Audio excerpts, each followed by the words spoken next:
Bonjour à toutes et à tous, j'espère que vous allez bien. On se retrouve pour le brief du lundi 3 novembre, il est 8h04. Aujourd'hui, on va parler donc des news économiques, du ratio long and short, du funding, open interest, des liquidations. On regardera ce que font les whales en finissant par l'analyse technique de Bitcoin. Mais avant ça, on va regarder donc ce qui s'est passé hier. On a eu un dump sur Bitcoin. Je m'attendais à un dump, mais pas si tôt. Je m'attendais vraiment à venir chercher cette zone de liquidité autour des 112 000 dollars environ.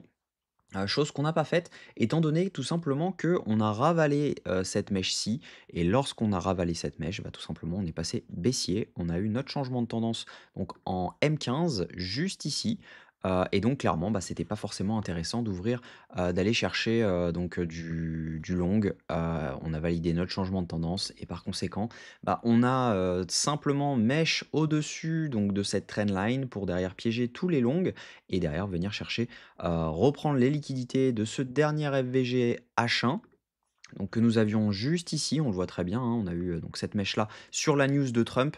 Donc c'était, une petite news, mais voilà, c'était, l'objectif quand même était de faire pump et derrière, on a eu un rejet complet. Donc on est actuellement autour des 107 358 clairement, ça ne sent pas forcément très, très bon pour la suite, étant donné que, bah, quand on regarde en H4, on est vraiment sur, prise de liquidité, dump et cetera. On le voit juste ici, donc aux 115 877 on a simplement pris la liquidité et ensuite on a été rejeté dans le IFVG Daily. Donc ça, c'est ce que je vous répète depuis quelques jours. Ensuite, ce qu'on a fait ici, c'est que bah, on a fait prise de liquidité également. On voit donc juste ici. Donc on vient, on prend la liquidité et ensuite on est rejeté. Et clairement, bah, quand on regarde en H4, on est sur une trendline, clairement, qui, vous connaissez mon avis sur les trendlines, pour moi, elles sont faites pour être cassées. Et là, on voit clairement qu'on est en train de rebondir dessus. On a des longues qui sont en train de s'ouvrir pour essayer de jouer cette trendline. Et donc, par conséquent, logiquement, on devrait aller beaucoup plus bas. Et en cassant cette trendline, on met fin à une vraie tendance de fond. Et on pourrait potentiellement break le range qu'on a actuellement sur Bitcoin pour le break à la baisse. Donc faites bien attention à ça. Je n'irai pas forcément ouvrir du long personnellement. J'ai ouvert un short cette nuit, avec les yeux, clairement, collants.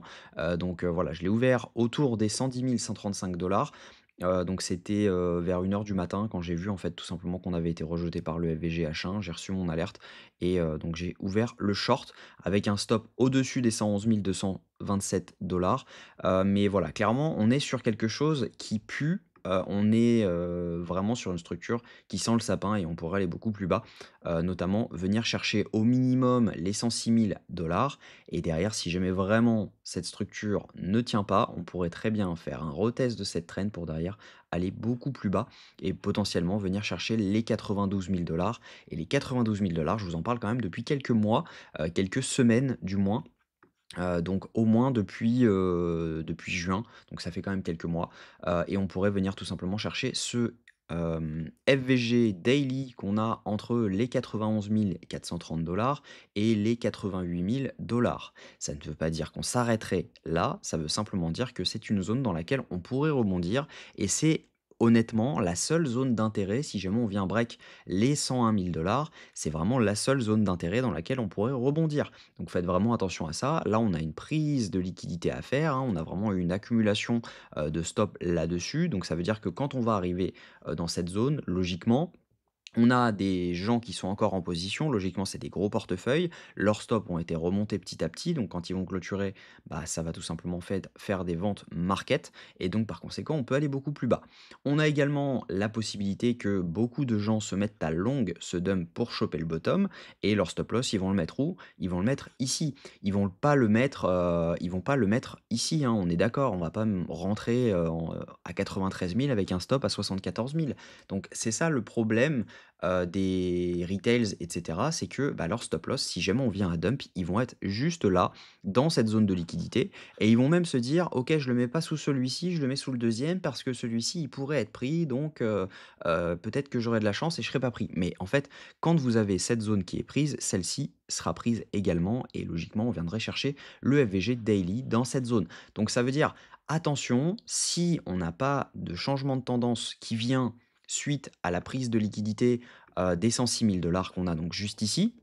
On pourrait très bien venir faire, une prise de liquidité de ce style. Derrière, on fait donc notre prise de liquidité, on rebondit, on fait un vrai changement de tendance, accélération, on passe au-dessus de ça et là, on repasse haussier.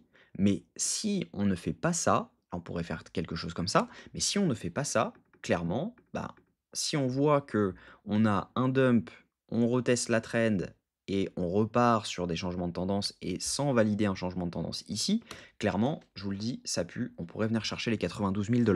Donc le premier objectif va être de venir chercher les 106 000 $. Je pense qu'on devrait le faire dans la journée, étant donné le nombre de liquidations qui va venir prendre dans cette zone, le nombre de longues qui sont en train de s'ouvrir, le nombre de ventes de Wells qui sont en train de s'effectuer. Donc clairement, faites attention à ça et on va passer aux data.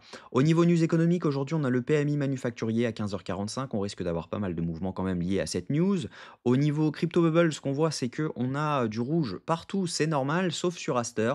Aster, tout simplement, il y a eu un call de CZ hier, donc CZ, ancien CEO de Binance, euh, peut-être prochain CEO de Binance, qui a dit: j'achète du Aster avec mon argent personnel. Il a acheté 2 millions de Aster et il a dit: je vais hold ça comme j'ai hold le BNB à son lancement. Donc clairement, news complètement boule sur Aster. Logiquement, ça devrait aller beaucoup plus haut. Donc, logiquement, si jamais on a un setup H4 dessus, il ne devrait pas forcément faire de plus bas. Ou s'il en fait un, il a, à mon avis, joué quand même, enfin, il a quand même posé sa confiance de ses abonnés sur la table. Et clairement, si Aster ne performe pas, CZ risque de se faire taper sur les doigts, étant donné qu'il aura fait un call public. Logiquement, voilà, c'est un coin qui devrait performer et à mon avis, il va tout donner pour qu'il performe. Donc c'est plutôt intéressant, Aster, de le voir comme ça, mais en tout cas, personnellement, je n'achèterai pas de Aster tant que Bitcoin est clairement baissier. En tout cas, Aster a une macro qui est plutôt boule, étant donné que depuis le 27, ils ont fini le airdrop. Le 27 octobre, ils ont fini le airdrop, donc ça veut dire qu'il n'y aura plus de distribution de tokens. Et également, ils ont commencé le buy and burn, donc clairement, c'est plutôt boule pour la suite. La macroéconomique comme ça, en général, ça marche très très bien, notamment on l'a vu sur le hype. Au niveau funding open interest, ce qu'on voit, c'est qu'il y a une hausse de l'open interest sur ce bottom avec une hausse des fundings, ce qui veut dire que ici ce sont une majorité de longues qui sont en train de s'ouvrir. On l'a vu également ici, on a eu une hausse énorme de l'open interest avec une hausse donc des fundings, ce qui veut dire que ici c'était des longues qui se sont ouverts et leurs liquidations sont où? Bah, elles sont juste ici. On le voit, elles sont à 105 800, entre les 106 000 et les 105 500 $. Donc ça veut dire qu'une mèche dans cette zone-là est, à mon avis, à prévoir et il est logique de venir chercher cette zone. Au niveau de ce que font les Wells ont vendu ce mouvement également, donc ça c'est la même chose. On voit qu'on est clairement sur une vente de Wells, les Wells étant en vert, les micro-Wells étant en jaune, même chose. On est sur de la vente pure et dure. Et les retails sont d'accord avec le reste. Donc clairement, on n'a que des ventes sur tous les types de portefeuilles. Donc clairement, il n'y a pas d'achat du tout. Même ici, on le voit, on n'a pas eu d'achat de Wells. On a eu quelques achats de micro-Wells, mais on est sur de la revente. Donc clairement, faites attention à ça. Donc au niveau technique, je pense qu'on se dirige tranquillement vers les 106 000 $. Le plan d'hier n'était pas bon. Il était bon, hein, de toute façon, le but était de short si jamais on allait chercher les 112 000 $. Mais voilà, le but, pour moi, c'était de faire quelque chose comme ça pour derrière venir chercher les 106 000 $. Maintenant, on va voir si jamais on le fait pas ensuite. Donc, on pourrait tout simplement venir chercher les 106 000, les 105 500 pour derrière venir mèche dans cette zone. Et là, on repasserait potentiellement haussier. Donc, il faudra faire attention à ça. Je doute qu'on fasse juste ça. Logiquement, si je m'en fais une prise de liquidité en bas, c'est pour venir faire une vraie prise de liquidité en haut. Donc, on verra ça tout simplement par la suite. Mais en tout cas, si jamais on n'a pas de changement de tendance suite à cette prise de liquidité, personnellement, je n'ouvrirai pas de longue parce que ça pourrait très bien être un retest de cette trend pour derrière aller beaucoup plus bas et potentiellement venir chercher les 92 000 $. Donc voilà, j'espère que cette vidéo vous a plu. Si c'est le cas, je vous invite à vous abonner, à liker cette vidéo et à commenter ce que vous en pensez. On se retrouve demain à la même heure. Prenez soin de vous.